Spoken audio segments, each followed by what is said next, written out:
And welcome to Business 101 with Mareevuitton. I'm Marie and I'm excited to have you join me. Whether you're just starting out or looking to sharpen your skills, this series is designed to equip you with the essential knowledge and tools you need to thrive.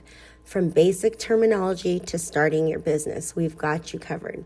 This playlist is comprised of my responses to the questions that came in when I posed the following. Give me 1 to 2 questions about business or tax that you wish you knew more about. In this video, we're going to go over sole props and restructuring. But before we jump in, a quick reminder, this channel is about creating useful content that educates its viewers. And the way we know what topics are helpful to you is by clicking the thumbs up button below and sharing this video with others. And of course, we'd love to hear from you, so drop your questions and feedback in the comments below and be sure to hit the subscribe button to stay updated.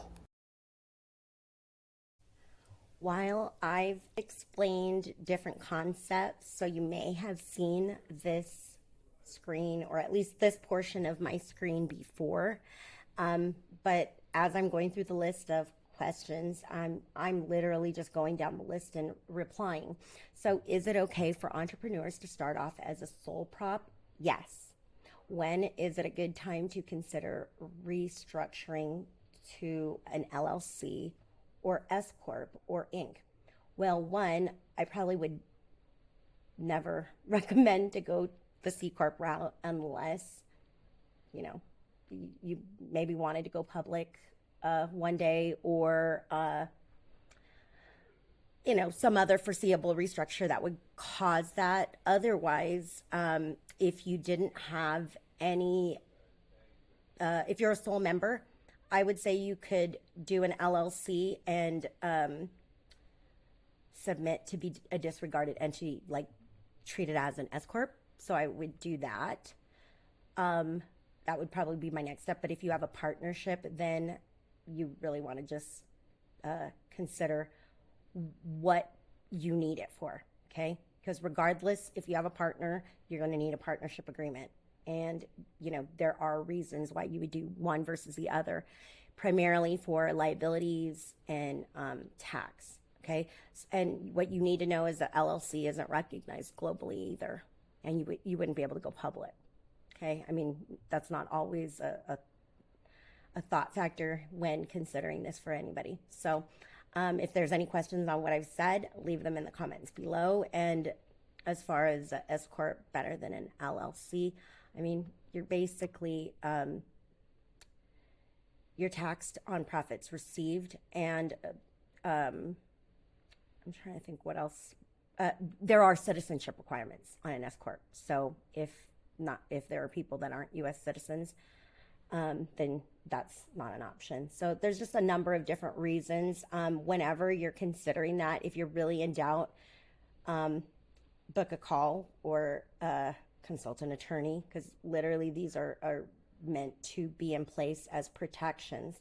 So if you don't have anything to protect, then there's not really a need, and I think people jump the gun on that. I don't know.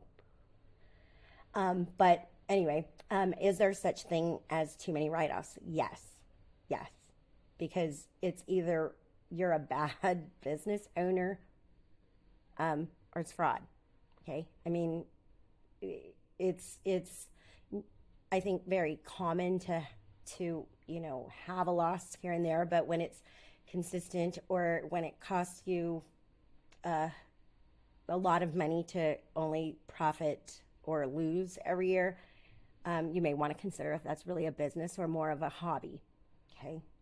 But that would be a red flag if you're always at a loss and never coming up.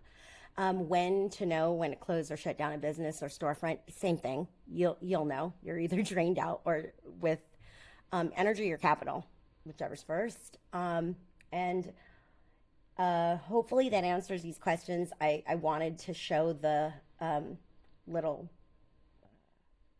chart that I created. You will see that, it's kind of some generic notes on each and what I say. Okay, so this is my 2 cents on each. It's not, some people may or may not agree with it. Okay, and then these are the tax forms required for these different entities, okay? And realistically, how it's treated is based on ownership, okay, and protection. So hopefully that helps and didn't confuse anybody anymore. Like I said, leave comments, questions, and feedback in the comments below. And thanks for listening.